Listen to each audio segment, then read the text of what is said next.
How about we start with if there was one thing that you wanted new audience members to know about the Dirty Heads, what would that be? Somebody that's never heard the Dirty Heads before? Yeah, somebody new, somebody that's just checking your new album coming out in July for the first time.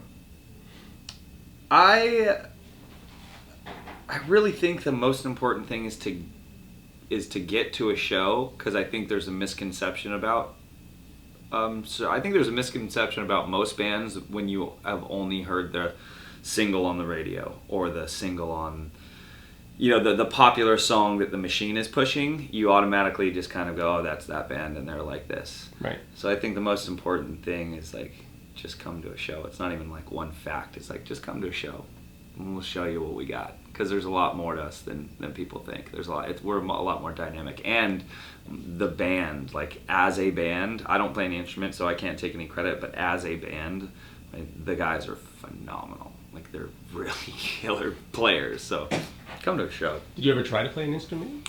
Yeah, I just don't like have the patience. Yeah. I tried to play guitar. I'd love to play piano. I love classical. I'd love to. I wouldn't even want to play an instrument that I could bring to the band, because I just feel like it would kind of fuck me up if I was like, hey, I want to come and start writing guitar parts, or I want to come and start writing piano parts. I like what I do in the band, so I wouldn't want to like add. I know that sounds weird. So if I was gonna do like something like learn an instrument, I would go like I'm gonna learn classical piano, something that has nothing to do with my style of music. Cool. Now, you and Dustin dabbled in music for a decade before actually putting an album out. What would you describe that decade as being? Yeah, a lot of fun. I don't think it was a decade too. There's a lot of like misconceptions, like the band started in 1996 and like all this stuff, and it's like we really didn't start till like 2001 or 2003. But the internet says 96. That's what I'm saying. Yeah, it's like, okay, we met like in 96. Right. We were like 14 or something, so it was high school. So we weren't really thinking about, we didn't really think that we were going to be a band, or the Dirty Heads didn't really come about until about the 2000, 2001, 2002. So before that, it was pure fun. Right. It was like his dad had built them a soundproof garage in their house. So for high school kids to have a soundproof room the size of this hotel room, yeah, we could do whatever the fuck we wanted until whatever fucking time, they'd come in and, kick us out eventually. But on the weekends, we'd sneak beers in, we'd smoke pot, and we'd play any type and every type of music that we could get our hands on, you know. We'd write raps, we'd record hip-hop mixtapes, we'd play hardcore music, we'd play punk. Like Duddy's brother is a drummer and guitar player and singer, and Duddy's a singer and guitar player and drummer. So there was just, we had everything covered, and our friends were bass players, and everybody came in, and it was just like this whole crew of this like whole squad of our friends in high school. It was just us experimenting. But the thing that we always landed on, the thing that we listened to most, we both liked vinyl, and it was always hip hop and reggae, and it was always like 90s East Coast hip hop, and if it was West Coast, it was more like Far Side, like, but it was like Wu-Tang and Tribe Called Quest and like what was really big, the like Camp Low and Boot Camp Click, and I hear a little bit of Urban Dance Squad in your music. I don't know if you clicked on them at all back in 90, 91. I think you only had one album, but I'm gonna look it up. East Coast 90s hip hop is like, that's my jam. And it's funny that it's kind of coming back. Those sounds, sonically, a lot of those sounds are coming back. But I feel like the two bands that really made the most impact were the Beastie Boys and Sublime, mm-hmm. because they were just blending genres, and we didn't know what blending genres were. We didn't, at the time, we weren't thinking, wow, that's crazy that Bradley's taking reggae songs and taking a hook from a reggae song and putting a hip-hop sample behind it and taking the stuff from NWA. And it's crazy that the Beastie Boys are putting live drums over hip-hop tracks and putting punk elements and all this stuff into hip hop, and like we weren't thinking they were blending genres. We were just like, that's what Sublime sounds like, and that's what Beastie Boys sound like. Yeah. So when we started writing Dirty Heads music and it started becoming this thing, we weren't like, hey, let's make a band that is reggae and hip hop influenced with acoustic guitar and a percussion, and it was just all organic because we had grown up on, and we were so influenced by these two bands that blended a lot of things that we knew it was okay to blend things. So it just happened. It wasn't like we sat down and wrote down what type of music we wanted to put in. Yeah. But we knew that it wasn't something that we'd heard before, and we knew it wasn't just like one thing. You know, it wasn't just hip hop, or you know, it wasn't just a punk. Like if we're gonna be a punk band, we're gonna be a punk band. We're gonna be a country music band, we're gonna be country. It wasn't like that. It was just like, let's write music that we like, and then like the music that we liked came out, and that was mainly reggae and hip hop. Was there a moment in your mind that you can zero in on that you and Dustin felt like Dirty Heads was viable, like something was happening? Yeah, we started playing bars acoustically, and they started filling up. We weren't even 21 at the time, so we had to leave right after we were done. And like all the guys in Huntington, all the bar owners heard, and they're like, hey, we'll give you, $200 to come play our bar because we heard you fill it up. And it was just me and Duddy and John. I'm like, this is cool, like 200 people that we don't know. Like at first it was just all of our friends and family. Hey, we're playing this show, come and see us. We only have like 5 songs. And then his brother's band, we'd go up and play with them. But then we started having our own shows, and these little acoustic shows were selling out. And they weren't like mellow, like Colby Kaye, like Jack Johnson acoustic shows. They're like these rowdy fucking acoustic shows. Like we're playing these, this it was literally acoustic guitar, a djembe, one rapper, one singer, and like and then these dudes, people were just freaking out and singing along and yelling and throwing beers, and it was like this really rowdy acoustic show. And we're like, this shit is so fun. We're like, man, every time we start playing, we're selling out these little venues. Maybe we should get a live band. And once we got a live band, like right when we started selling out those little shows, we were like, are we onto something here? Right. And right around that time, we got approached by this man, this industry man. I'm a manager. I manage bands. I manage this big name. I manage this. I've helped this. And we were just like, what? Yeah. Liar. You fuck. What are you talking about? Why would you? I heard your demo. We were just like, who is this? And you just think of all the like shady movies and cliches, and this guy's coming to steal our money, and we didn't even know that we were going to be a band. I believe in you. I feel like you guys have something that I've never heard before, and I want to manage you. We were like, what? And that's when it started clicking, and I was like, wait, can we fucking do this? And then but the thing is, the crazy thing is, my mom said it, I hear a lot of people say it, putting something out into the universe, putting it mentally out into the universe, and putting the positive energy out into the universe, and it'll come true. And sounds super wacky, right? But I used to go, before I went to bed, I would think about this. I would think about this band being successful, and it felt right. And I would think about it every single night before I went to bed. Whether I tried to or not, I would think about it every single night before I went to bed for years and years and years and years, and it never felt wrong. And then it started happening. All the things that I started thinking about started happening.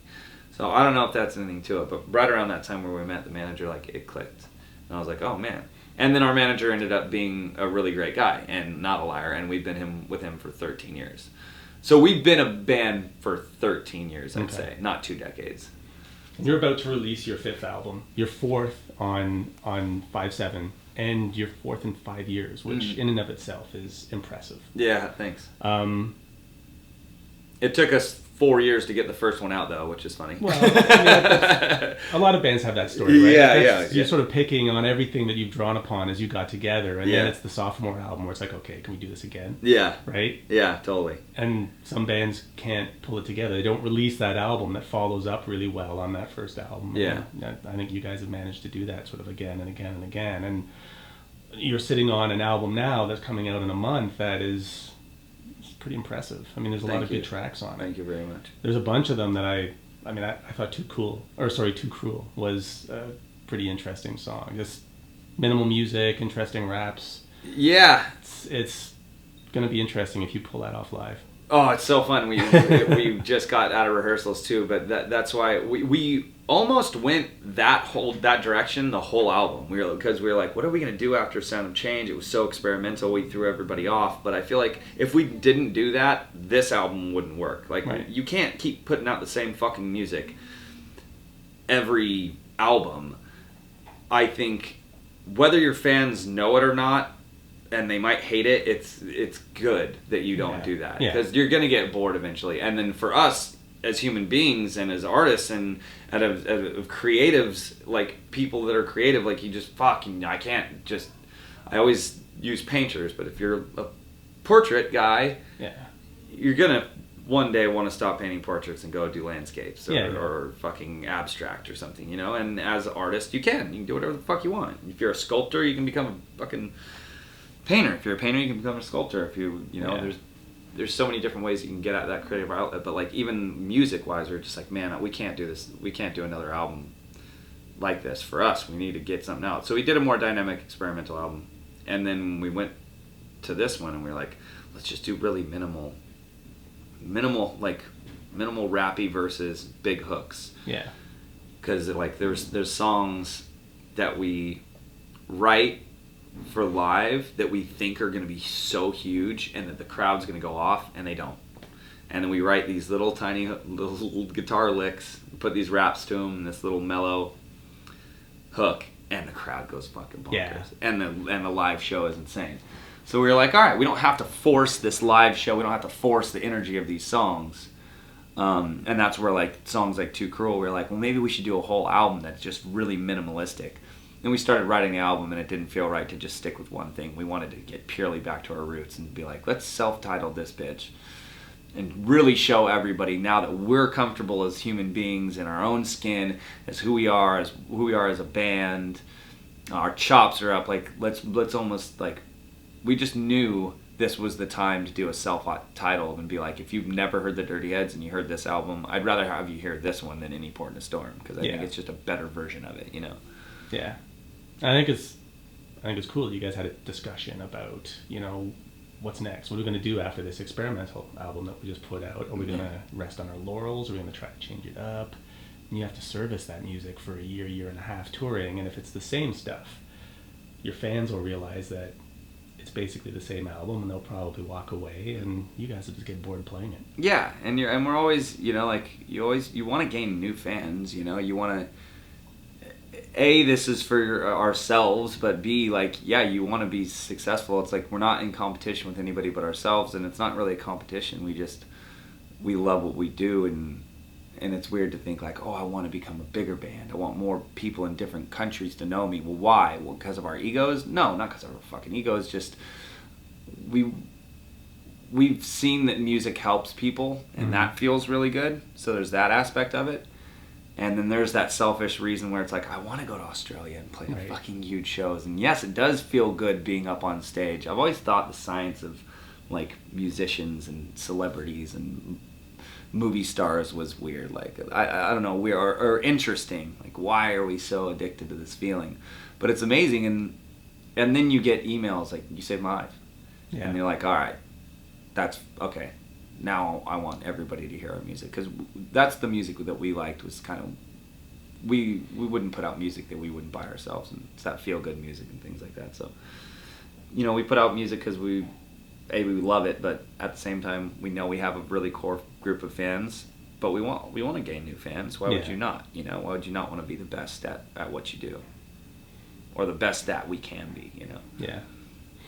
Now, I didn't get any notes with your new album. I got a locked stream. I don't know who produced it. I don't know where you recorded it. I don't know any of that stuff. You mind sort of filling in the blanks there? Totally. A little bit? We switched it up with the last album or the album before. We'd usually get with one or two producers, maybe three. This time we wanted to stay home, and we would go and we would leave. We wouldn't stay home and record. So we'd have no distractions. We'd just be purely immersed in music, no distractions, nothing. So this time, we had been on the road and we'd been touring for so long, for the last 13 years, whatever. We're like, man, let's stay in LA You know, we're like an hour south of LA. We can find a really cool spot up there. There's tons of producers, tons of cool producers / songwriters, and let's just try the gauntlet of people that are up there that want to work with us. So we opened up our doors and said, hey, who wants to work with us? Anybody that wants to work with us, we'll try. Let's get back to like the early days of working with people we wouldn't think we'd be working with, or people that would pull us out of our comfort zone in a good way. So we worked with like 20. We went in and sat with like 20 producers / songwriters, or all, either they were producers or they were songwriters, but like me and Duddy were going up like 6 days a week for like a couple months straight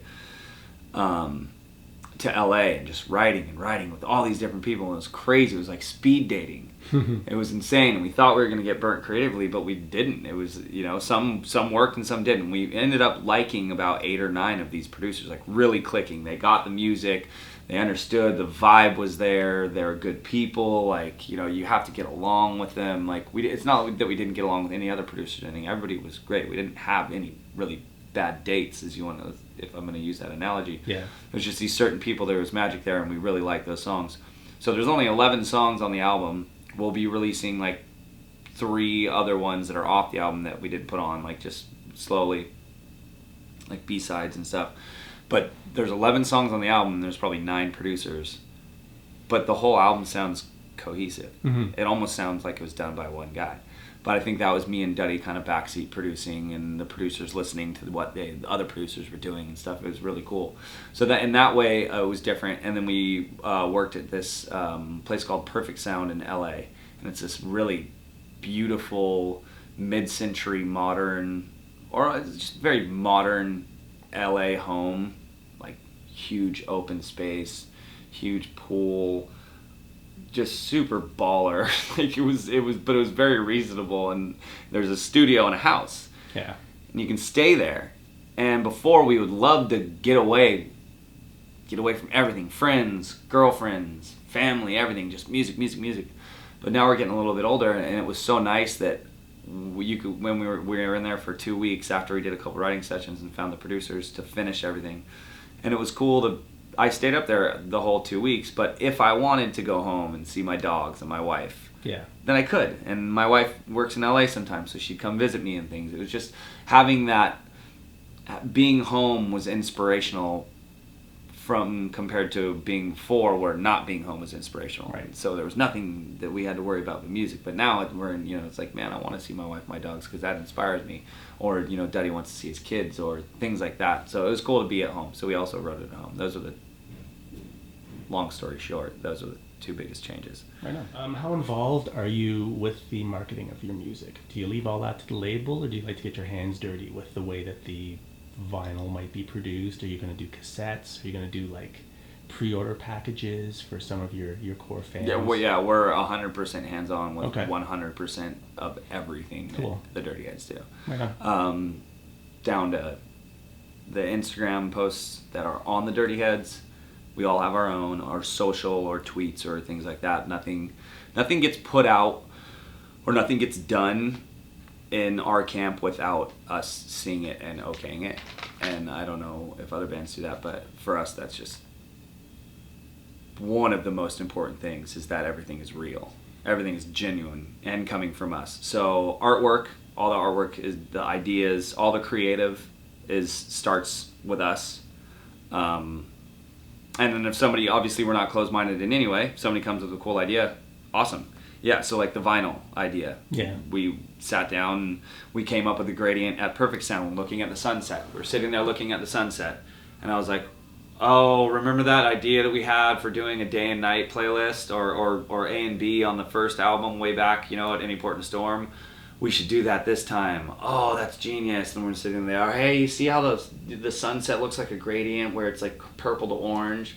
Yeah, that's really dope. Maybe we should do orange and then purple on the back, and it's a color gradient, blah, blah, blah. Boom, there's that shit. So we call up management, we say, hey, this is how we want the art. Okay, now we want vinyl. Do you want the the creamsicle where it's orange on the outside and then white on the inside, or do we want the all clear orange vinyl? And we couldn't fucking pick that forever because they were both so cool. So the vinyl is coming out. We are having somebody came, but where we didn't come up with the actual mixtapes, putting out cassette tapes. That wasn't our idea, but that idea was great. If we thought that idea was terrible, we wouldn't do it. So we're totally 100% involved. Right on. Yeah. Do you have an ideal? And by ideal, I mean, is there something that happened that you were really happy with for Dirty Heads in the past that you just kind of strive to hit every time you are going into making a new album? No. I don't believe in that, and I think that I'm really trying to live in the present. I think that's what I'm trying to work on mainly in my life and even with the band. And I think we've always had this mentality as like slow and steady wins the race. Like we just want to keep being able to play music and touring for our whole life. So if we win awards or get a song and break a record, on radio, it's like, we're blessed. We love it. This is amazing. Thank you so much. But at the same time, blinders on, head down, ego small, ego at the door, and just keep working and having fun and realizing how, awesome it is to be able to do what we do. So if you put something out there like, we need this to be the biggest single, we need this to be the biggest album, we need another Lay Me Down, we need another this. Fuck off. You're already not going to get that if you go in my mind, and that's how I feel. If you're putting that energy, we need this, we need it, I need it, and it's almost not good energy, It's like, don't fucking worry about what Lay Me Down did. Don't worry about what My Sweet Summer did. Don't worry about what the album did before, because that's not what got you here in the first place. What got us here was sitting in a fucking soundproof garage playing music that we loved. Yeah. And for some reason people liked it. So let's keep that mentality and just keep having fun and keep writing music for ourselves now that we do know that we have a fan base, you want to kind of, I don't know. I just don't like putting, I have goals, I have life goals and things that we want to do and things that I want to do for the band, but I don't want to put too much into it, like when it comes to thinking of like singles or Grammys or awards or things like that. I don't think it's smart, Will you try to integrate anything different into touring this new album? Visuals, musical accoutrements? Yeah, I think that's the coolest thing with growing as a band is adding production to your live show. It's like once we got a fucking lighting guy, it was like, oh my God, this is insane. Then now we get to sit with the lighting guy during sound check and go, okay, this song is purple. In my mind, it's purple. So I want all purples in the back. You get to do something else creative, and not saying that we're the best lighting guy. So we listen to our lighting guy. What can we do? But we work with him, and so now we're thinking of ways to set up the stage different, bring in different backdrops, or where we'll have multiple backdrops, or we'll drop. Just make the show a show. When before it was like purely just like, hey, it's us. We got to do the best job we can with just us and the stage, because that's all we're at. That's all we can afford. But now it's like you get to do production, and it just adds to the show. So we just want to make it as cool as possible. So we've added lights, we've added production, we've added how the stage is set up with Maddie and John and Sean. So we have a different riser. Like the whole stage setup is going to look different and better and bigger than anything that anybody has seen so far. Right on. Yeah. I'm going to finish off with just a few kind of quick answer questions. What's your favorite snack food? Oh, fuck. You got me in a really hard spot here because I'm like in this super health mode. So I've been just like hummus is my snack life right now, but really like Cheez-Its, spicy Cheez-Its dipped in cream cheese. Nice. That's the jam. What's the first thing you pack when you travel? Probably my sneakers or my clothes, like my outfits. I try and make it easy on myself and stick to like a theme. Like I'm gonna wear all Hawaiian shirts and shorts this tour. Last tour is like all tank tops and whatever. This tour is dad hats and fucking khakis. I don't know. So I just try and get my kit, my gear straight. I think because I care. I mean, I like fashion. I like clothes, and so I try and get that shit. Because on the road, after a while, your shit gets stanky, and dirty. Yeah. You want to look, but we still want to look good. Can you pick a favorite movie? Yeah, 100%. Of all time, I have top 3, but I don't know which one I can put as one. Let's hear 'em. Let's go Blade Runner, Akira, which is an anime, and 3. This is where it gets difficult. But I'll probably, and this is purely on like how many times I watched it and how like much, but Blade Runner is probably my favorite movie of all time. Yeah. But I'm gonna go Snatch. All right, cool. Snatch, yeah. Can you name a deceased musician that you wish you'd seen perform? Frank Sinatra. Everybody thinks that you'd go to like Jimi Hendrix or things like that, but I really love old music. Like anything from the 20s to the 40s, I probably listen to more than any other music out there, which is really weird. Yeah. Name an artist that you will buy everything from. Oh, Incubus. Or Hosier. He's the guy now that I'll buy whatever he puts out. That kid is mind blowing. But yeah, I am a lifer when it comes to Incubus. I've always been a huge Incubus fan since high school. Anything they put out, I'm 100% gonna buy it. Name a concert that changed your life. Actually, Tool. I've only been. What's really crazy is I've only actually gone and purchased tickets and gone and seen 4 concerts in my whole life. Really? Yeah, I swear to God. I just can't. I mean, before, I don't know if like it was social anxiety or I just didn't really like it, or I don't know, I'd never gone, and then I got in a band and it became my life, and then so now it's like when I get home, it's like I don't really want to go see concerts. Yeah. Unless I'm like really blown away by people. But Bob Marley Day was my first one, and then what were the other 2? It might have only been 3, but John, I'm a big Tool fan. He's a big Tool fan. We went and saw Tool at the Staples Center.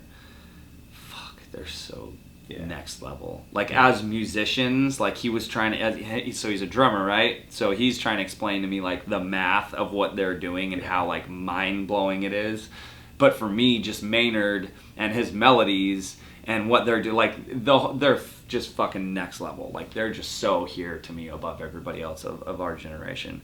I think they're the Led Zeppelin of right now. For sure. Right. And it's just like what they're doing and how they're doing it. Like people don't understand, like if you're not a musician, you don't get like the genius of just the timing of some of their shit. And like I got 2 drummers trying to tell me in my band like how crazy it is, and I'm trying to understand, but I don't because I'm not a drummer. But then I get the timing, I'm like, oh, I see it, I hear it. But for me, like just even Maynard, they're killing it. But after that was one of those concerts where I just went, fuck, I gotta step my game up. Like I gotta fucking start. I don't know. I was just blown away.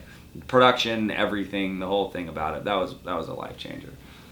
And lastly, what's your favorite top 40 band? Top 40. Who's in the top 40? Like fuck, I don't know. Do we have a list? Or mainstream, if you will. Like Pop? Pop. Yeah. I really fuck with that Nick Jonas song, that Tovlo Nick Jonas song. Is that hit up here? I think it's the shit. What's that one called? Or Hosier. Or Hosier. Hosier, right? Hosier. Well, I don't know how you say it, but Take me to church, order. Right. He's on, the best. Man. That's not his best song.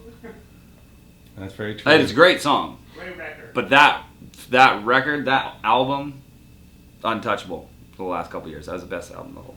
Awesome, man. That was great. Yeah.